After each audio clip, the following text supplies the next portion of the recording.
अपने YouTube channel target teaching 247 स्वागत है। साथियों, आज एक बेहद ही हम गंभीर विषय पर चर्चा करने जा रहे थे। काफी साथियों से हमने बात किया मैसेज से, कॉल से, तो उन्होंने एक ही चीज बताया, सर कट ऑफ को लेकर बहुत ज्यादा डर है। और कट ऑफ से डरना स्वाभाविक है, क्योंकि आप गत जो एग्जाम हुआ था चाहे TI 3.0 2.0 में, और उसमें यदि आपने कट ऑफ देखा होगा, खासतौर सुबह साथी जो UR कैटेगरी से हैं यानी अदर स्टेट से हैं, उनके लिए भी एक बहुत ज़्यादा यहाँ पे कट ऑफ को लेकर चिंता हो जाती है, जो स्वाभाविक है, होना भी चाहिए। इससे आप जो है थोड़ा सा सावधान होते हैं, आप अपनी स्ट्रेटजी में थोड़ा सा बदलाव करते हैं। तो कट ऑफ को लेकर एक जो डर बना हुआ है और कि मेरा सिलेक्शन होगा कि नहीं होगा, मतलब मेरा भी व्यक्तिगत अनुभव है इसको लेकर, कट ऑफ को लेकर, कट ऑफ के डर को लेकर। क्योंकि TI 2.0 में हालांकि मैं कट ऑफ से केवल 2 ही नंबर पीछे था, तो इसलिए मुझे भी कट ऑफ को लेकर जो डर था वो मेरे रिजल्ट में भी दिखा था, जाहिर सी बात है। और जब आप किसी अंदर एक डर बना के तैयारी करते हैं, आप खुद अपने अंदर एक संशय लेकर, एक संदेह बनाकर किसी तैयारी में जुटते हैं, तो आप वहाँ पे आपके हाथ में असफलता ही हाथ लगती है। ये एक इसका जो है आप मनोवैज्ञानिक कारण बोल सकते हैं, या फिर जो आप इसको बोलना चाहे बोल सकते हैं। तो ये एक डर जो होता है ये आपके रिजल्ट में भी दिखता है। तो इससे कैसे छुटकारा किया जाए, इसके बारे में थोड़ा चर्चा करने हम आज हमारी चर्चा करने का विषय रहेगा। और साथ ही जैसा आप सभी को पता है कि TI 3.0 मेरा जब चयन हुआ था, तो मैंने ये कट ऑफ का जो डर था इसको मैं अपने पूरी तरीके से अपने दिल से निकाल दिया था। और इसी कारण में थोड़ा सा क्या हुआ था कि अच्छा रैंक भी ला पाया, यहाँ पर हमने सफलता हासिल कर पाया। तो पहले तो हम जानते हैं कट ऑफ को लेकर जो डर बनता है वो उसके कारण क्या होते हैं। इसके पहले हम वीडियो को शुरू करें, आपसे यही रिक्वेस्ट है, यदि आप चैनल पर नए हो, इस तरीके से चाहते हैं कि मैं आपको गाइड करता रहूं, तो प्लीज चैनल सब्सक्राइब करके हमारे साथ जुड़ जाइए।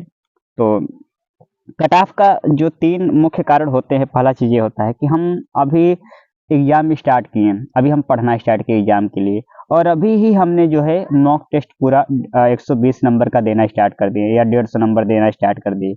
और ओवरऑल जो हम मार्किंग करते हैं, जो हमको क्या कहते हैं नंबर जो मिलता है, तो हम जब उसका आकलन करते हैं तो हम देखते हैं कि यार कट ऑफ तो पिछला 90 गया था, मेरा तो 65 ही आ रहा है, और आप डिमोटिवेट आप होना शुरू कर देते हैं। पहली बात है। दूसरा चीज ये होता है कि हम लोग जब पढ़ाई नहीं करते हैं, बस आपका प्लान रहता है कि मुझे ये पढ़ना है, प्लान आपने बना लिया, टाइम टेबल भी आपने बना लिया, और जब आप टाइम टेबल की अपेक्षा आप फॉलो नहीं करते हैं, आप कुछ कमजोरियां करते हैं, कुछ अपने से जो है ईमानदारी बेईमानी करते हैं खुद के लिए।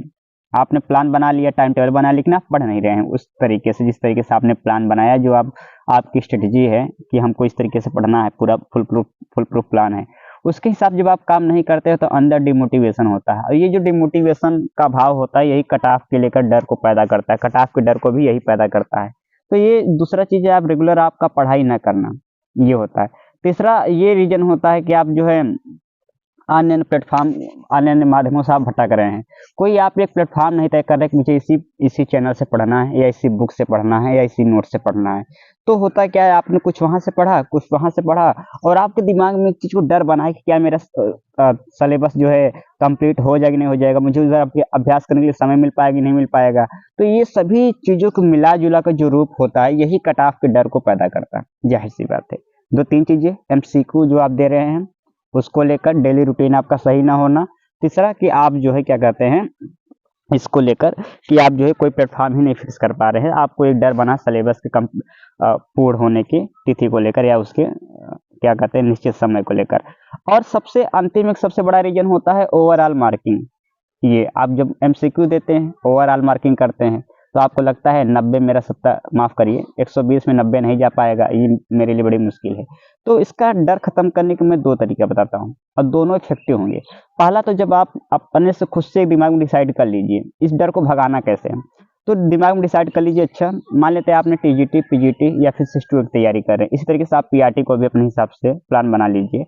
तो आप तैयारी कर रहे, तो जाहिर सी बात है GK GS मान लेते हैं 40 सब्जेक्ट है, आपका सब्जेक्ट क्या है 80 नंबर, 80 प्रश्न है, तो 40 ये नंबर हो गए, 80 नंबर के हो गए, ये हो गया। हमको पता है GS में जो होते हैं ये फला फला सब्जेक्ट होते हैं, मैथ होता है, साइंस होता है, इंडियन नेशनल मूवमेंट होता है, ज्योग्राफी होता है, करंट अफेयर होता है, ये 5 सब्जेक्ट हो गए, सब्जेक्ट में आपका ये हो गया। अब आपको ऐसा लेना है 120 प्रश्न कैसे बनाना है कि यार मैथ कितना आता है, 8 आता है, तो यार मैं मैथ पढ़ूंगा, अगर चैप्टर वाइज मैं अभ्यास कर लूंगा और चैप्टर वाइज पढ़ लूंगा 90 दिन तक, तो पक्का यार कि मैं 8 में 4 तो सही कर लूंगा। चलिए आपका ये तैयार हो गया, मैथ में 4 नंबर आप बना लिए, चलिए मैथ में 4 नंबर हो गया। ऐसे साइंस के बारे में सोचिए, यार साइंस में देखा था कि यार बहुत ज़्यादा तो इजी था नहीं, अगर मैं पढ़ूंगा तो पक्का है 8 में 5 तो मैं सही कर लूंगा। चलिए 5 नंबर उसका तैयार। इंडियन नेशनल मूवमेंट में भी ऐसे आप करिए, क्योंकि अभी आप पढ़ना नहीं स्टार्ट किए हैं तो आपको पता नहीं आएगा नहीं आएगा। लेकिन आप ये देखिए, अगर मैं पढ़ूँ 90 दिन लगातार, आप दिमाग में रखिएगा, मैं 90 दिन ईमानदारी के साथ पढ़ूंगा, रोज 2 घंटे इंडियन नेशनल मूवमेंट के चैप्टर को मैं दूंगा, तो क्या मेरा 8 में 5 नहीं सही हो सकता है? आप बिल्कुल सही हो सकता है। इसी तरीके से यदि आप करंट अफेयर आज से पढ़ना स्टार्ट कर दिए गौरव सर का उत्कर्ष क्लासेस पे, तो यकीन करिए 90 दिन आप उनसे पढ़ ले रेगुलर, तो पक्का है 8 में 6 सही होना फिक्स है। 6 कोई रोक नहीं सकता, 8 में 6 उनका उससे काम बन जाएगा। या कम से कम 5 तो आप पकड़ के ही रखिए। ऐसे ज्योग्राफी में आप सोचिए यदि आज से ही आप अपनी नोट्स पढ़ना स्टार्ट किए, रिवीजन करना स्टार्ट कर दिए, रोज समय देना स्टार्ट कर दिए, तो पक्का है 8 में 4 या 5 उसका भी सही हो जाएगा।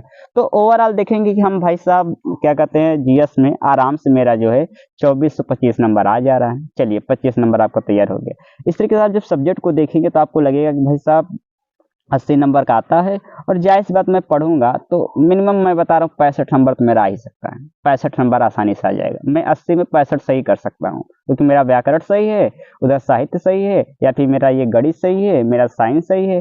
तो वहां से एक अपना जो है आप जो है अनुमानित अपना नंबर खुद के दिमाग में सेट कर लीजिए। और कोई मिला के हम देख रहे हैं कि भाई सब 25 इधर 65 उधर, आराम से मेरे 90 तो बन जा रहे हैं। 90 बन जा रहे हैं। ये जब आप खुद से अनुमान करेंगे, अब आप पार्टिकुलर सब्जेक्ट को लेकर यदि आप एक खुद के लिए प्रेडिक्ट करेंगे तो आसानी से 90 नंबर बन जा रहा है। और जो आपके लिए अंदर कट ऑफ को लेकर एक डर था, यहीं से खत्म हो जाता है। पहला चीज ये डर खत्म करने की तरीका है। दूसरा तरीका क्या होता है कि आप जो है कभी पढ़ाई करते समय गैप ना करें। गैप ना करे। और गैप ना करे यानी कि डेली रूटीन फॉलो करो। जो आपने प्लान बनाया है उस प्लान के हिसाब से नहीं चलेंगे तो आपके अंदर डिमोटिवेशन पैदा होगा, और वही डिमोटिवेशन आपको कट ऑफ को लेकर डर पैदा करेगा। दूसरी बात। तीसरा यह हुआ कि आप अभी एमसीक्यू दे रहे हैं तो पूरा फुल टेस्ट दे रहे हैं, मिक्स प्रैक्टिस सेट दे रहे हैं। अब अभी आपने पढ़ना स्टार्ट किया है, और पढ़ना स्टार्ट अभी किए हैं, आपने कभी एक चैप्टर भी कंप्लीट नहीं किया सभी सब्जेक्ट का, और अभी से आप इमेजिन कर रहे हैं कि मेरा 90 सही चला जाए, तो कैसे ये पॉसिबल है? तो अभी आप मिक्स प्रैक्टिस सेट एमसीक्यू मत दें, जब 20-25 दिन रह गया तब दे। अभी आप केवल चैप्टर वाइज प्रैक्टिस सेट दे, बस चैप्टर वाइज। कोई चैप्टर खत्म, वर्णमाला खत्म हुआ तो वर्णमाला का आप 300-400 प्रश्नों का अभ्यास करिए। तो अभी ये इस तरीके से दे। तो अभी आपको एमसीक्यू के उसमें नहीं उलझना है, यदि आप चाहते हैं कट ऑफ के डर को लेकर आप उसको हैंडल कर पाए।